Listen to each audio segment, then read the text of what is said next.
Hi, it's Tara here, and I've got a story to tell you. It happened a few months ago, but it's still fresh in my mind. I want to share it to help you understand toxic behavior and when to stand up against it. I'm 32 years old and live with my husband Stephen, who's also 32, and our kitten. Stephen and I have been together since high school. We got married young and went to different colleges, but our relationship stayed strong. Next month, we'll celebrate 15 years together, but there's a hitch. My mother-in-law, Lily, won't be joining us. Lily never really warmed up to me. She has 2 sons, and she's always doted on them since they were born. In her eyes, no one is good enough for her boys. When Steve and his older brother Sean were kids, they enjoyed all the attention from their mom. They loved her a lot and didn't notice how controlling she could be. As they got older, Lily's controlling ways became a problem for her teenage sons. They weren't allowed to date or hang out with girls outside of school. Lily didn't let them have sleepovers with friends and threatened to punish them if they argued. Steve and Sean went to the same high school as me, so I knew them a bit. While Steve kinda agreed with Lily's rules, Sean rebelled. He often got in trouble for sneaking out and hanging out with girls. His mom even came to school once to threaten his girlfriend at the time. What Lily didn't realize was that Sean had grown a backbone and didn't listen to her anymore. He stood up for Jessie, his now wife, when Lily tried to scare her away and insult her.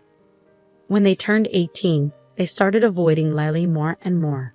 Lily wasn't happy about it at all. Stephen also thought Sean went too far. We were still new in our relationship, so I didn't say much to avoid arguments, but then Lily started targeting me. She did everything she could to break us up, even planning an expensive trip to Hawaii during prom week to keep us apart. Stephen did ask her to cancel the trip, but that was the only time he stood up to her.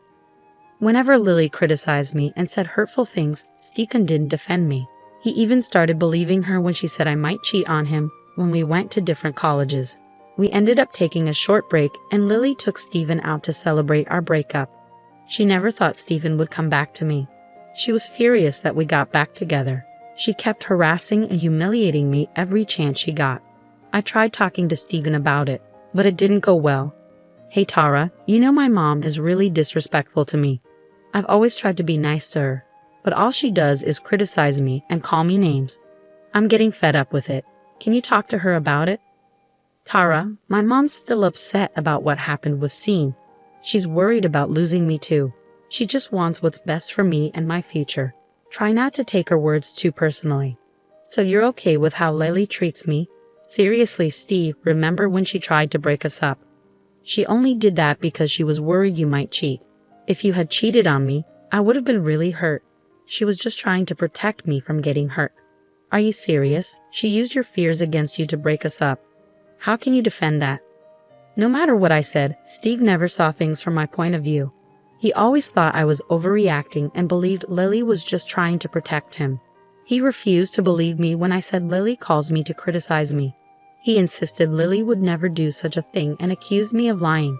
Even Sean tried to talk sense into him. After hearing everything, Steve argued with Sean, saying he betrayed their mom. Things got weird between Sean and Steve. Sean ended up marrying Jessica, the same girl Lily tried to scare off. He invited Steve and me but didn't tell Lily about the wedding. Lily was furious and tried to get Steve to convince Sean to invite her. Steve, always siding with his mom, argued with Sean because of Lily. He almost didn't go to the wedding to support her. I said to him, "Are you really going to skip the wedding to support Lily? Remember what she did to Sean and Jessie in high school?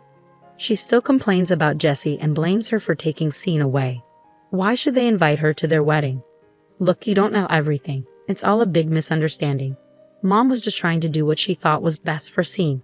She can get carried away sometimes, but she's willing to patch things up. We're family and we shouldn't hold grudges. It's their wedding, and they can choose who to invite. It's not our place to make demands. We should respect their decision. I know I can't change much, but that's why I'm not going to the wedding. I want them to realize they're making a mistake. I'll RSVP tomorrow. They'll still have time to reconsider." Stephen, if you skip the wedding, they might cut you out too. They've already done that to Lily. Are you sure you want to risk losing your brother over this? After a lot of arguing, he finally agreed to go to the wedding. I was relieved, hoping things might improve. He saw how happy Sean and Jessie are without Lily's interference. They even moved far away and had the wedding there to keep Lily away. When Stephen showed Lily the pictures, she lost it. She cried on his shoulder and made him stay with her for a month. He even canceled our trip to Colorado to make it up to her. I was really upset by how he handled everything. However, I knew our love ran deep, and breaking up wasn't an option anymore. I just hoped Stephen would see the truth about Lily's awful behavior. Fast forward to 2 years ago, Stephen finally proposed, and I said yes. Lily was upset but pretended to be happy for him. Later, I found out she refused to give him her engagement ring because she thought I was a gold digger and our marriage wouldn't last. I love the ring Stephen picked for me. We're both engineers, so we make good money. He could afford to buy the ring himself. Plus, I'd rather wear something he chose than have Lily's jewelry. Wedding planning was a mess. Lily kept getting involved in everything, from cake tasting to picking a venue. She had to have a say in everything. She didn't like my ideas and tried to change the theme. Lily said my vintage theme was boring and tacky. I ignored her, but Stephen didn't. We discussed every decision carefully. I finally spoke up. This is getting ridiculous. It's our wedding, not hers. Your mom needs to give us space to decide for ourselves. I don't want her input on everything. She hates everything I choose. You need to tell her to back off. Tara, Mom just wants what's best for us. She's been to more weddings than us. So her input could be helpful in the future. You know she missed Scene's wedding. She just wants to enjoy mine. I'm tired of hearing that excuse. She deserved to be uninvited from Scene's wedding. That was all her fault because Jesse didn't let her interfere. I won't let her control everything. She's welcome to be involved, but she can't criticize my choices. This is our wedding, Stephen. She already had hers. After a lot of persuading, he finally told Lily to back off. She threw a fit but calmed down a bit. Unfortunately, Stephen still went along with a lot of her choices.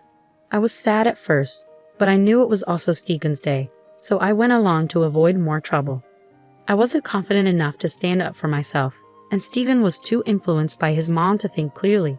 The wedding turned into another disaster when Lily showed up in a white dress that looked like a bridal gown. Thankfully, Stephen realized the problem and insisted she change before the ceremony.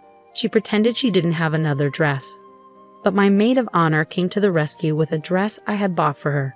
Lily had no choice but to wear it. During the reception, she made tearful speeches about feeling like she was losing her sons to awful women like me and Jesse. She tried to make herself out to be the victim and criticize our relationships. It made everyone uncomfortable, even her own family. My maid of honor took the microphone away and tried to lighten the mood. On our honeymoon, Lily called us constantly, crying about feeling lonely. She called Stephen repeatedly, and when she couldn't reach him, she called me. Where's my boy? What have you done to him? It's only been a month since the wedding, and you're already taking him away. No matter what you do, he'll always choose me over you. He'll never love you more than his mama. Lily, we're on our honeymoon. You can't keep calling us like this. Stephen's phone died, so he went back to our room to charge it. Why would I keep him away from you?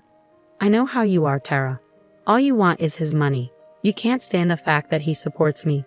He sends me money and gifts every month. You want to isolate him so you can take all his money. But I won't let that happen. He's been taking care of me since his father died 10 years ago. Lily, I don't care if he supports you. You're his mom, so of course, he helps you out. I earn enough for both of us, so I don't want his money anyway. You need to stop accusing me. Shut up. You may fool him, but I know what kind of woman you are. Now give the phone to my son right now. I need to talk to him. Dealing with her on our honeymoon was just one of many tough conversations. When we got home, she cried for days because we didn't take her along. It was surprising when she scolded Stephen for going without her. But as usual, he focused on comforting her and ignored my concerns. I was slowly learning to handle her tantrums and speak up for myself. Things were okay until I found out I was pregnant. We were thrilled, and Stephen wanted to tell Lily right away. I was nervous, but I figured she'd be happy about her first grandchild. I couldn't have been more wrong. As soon as she found out, she started crying and yelling. She accused me of trapping Stephen with a baby to take him away from her. She even claimed I cheated on him and was passing off the baby as his. My husband tried to calm her down, but she wouldn't listen. I was tired of her drama by then. Her tantrums lasted for 2 weeks before she decided to visit us. She came early in the morning and let herself in with a spare key. Lily acted overly happy about the baby and even brought me gifts. Stephen thought she had finally accepted the baby, but I wasn't so sure. That evening, Lily offered to make us tea because it was chilly outside. Stephen was grateful for her kindness and gave me a look like he was saying, "See, I told you she's okay now." I decided to investigate. I excused myself and went to the kitchen to check on Lily. I saw her making tea and adding something from a carton. Both my husband and I are allergic to lactose, so we only use a specific brand of oat milk. The carton Lily used wasn't ours. She used the oat milk for 1 cup and the other carton for the other. I thought maybe she was just using a different kind of vegan milk for variety. But I was still uneasy when she handed me the suspicious mug. I panicked and switched cups with my husband when they weren't looking. We drank our tea, but Lily just smirked at me the whole time. Luckily, nothing happened that night. But in the early hours of the morning, I heard my husband throwing up in the bathroom. He kept going back and forth, and it woke me up. Eventually, he came out and lay down on the couch, looking like he was in a lot of pain. Lily came out too and looked worried when she saw him suffering. She started crying. That's when I realized she had used cow milk in our tea. I was furious, but first, I had to get Stephen to the hospital. I called 911, and they sent an ambulance. Stephen was in a lot of pain and almost passed out. We got to the hospital, and the doctor said he needed to stay overnight. When the doctor came for a consultation, I made Lily confess to everything in front of Stephen. She was worried about her son, so it wasn't hard to get her to admit it. The doctor shook his head and said Stephen needed to stay in the hospital for a day. Stephen looked troubled, and suddenly he started to see through Lily's actions. He was baffled by what she had done. He asked her, "Mom, you know I'm allergic to milk. Why did you use it? We don't even keep cow milk in our fridge. Why did you bring it here? And Tara doesn't drink cow milk either, you know that." "Stephen, believe me, I didn't mean to hurt you. I don't know how this happened. I know you can't have milk. I'm your mother." "Then why did you put milk in my tea, Mom? What happened?" Lily just kept crying in a corner. That's when I decided to tell him the truth. "I know why Lily brought cow milk into our home. You see, it wasn't meant for you. It was meant for me." "What? Tara, you can't have cow milk either. Lily knows that. Why would she bring cow milk for you? I don't understand." "Lily wanted to hurt me and our baby. I don't know why, but she wanted me to suffer. She gave me the cup you drank from. I switched our cups because I didn't want to risk our child's health. Turns out, I was right. There's no way she would do that." "You're lying, Tara." "Mom, say something. You told me you were happy for us. Tell me you didn't do this." Lily started wailing and screaming. It got so loud that a nurse had to take her out. None of us wanted her there anymore. Stephen was shocked and traumatized by what she did. He apologized to me and promised to keep Lily away from our lives. I comforted him as best I could and took him home the next day. I changed the locks on our house while he was in the hospital. He called Lily and told her we were cutting off contact for good. More crying and wailing followed. "Mom, after what you've done, I don't want you around. I've always defended you, but I see now how much you've hurt my family. I won't allow it anymore. You've crossed the line." "Stephen, please. I didn't mean for this to happen. I felt lonely because you were spending all your time with her. I thought the baby would make things worse. I just wanted to hurt her a little and make her suffer. I'm sorry. Sorry doesn't change what you did. It's unforgivable. I can't even imagine what would have happened if Tara drank the tea you gave her. I'm disgusted with you, and I don't want to hear from you again. Leave us alone." With that, we started cutting off contact with her.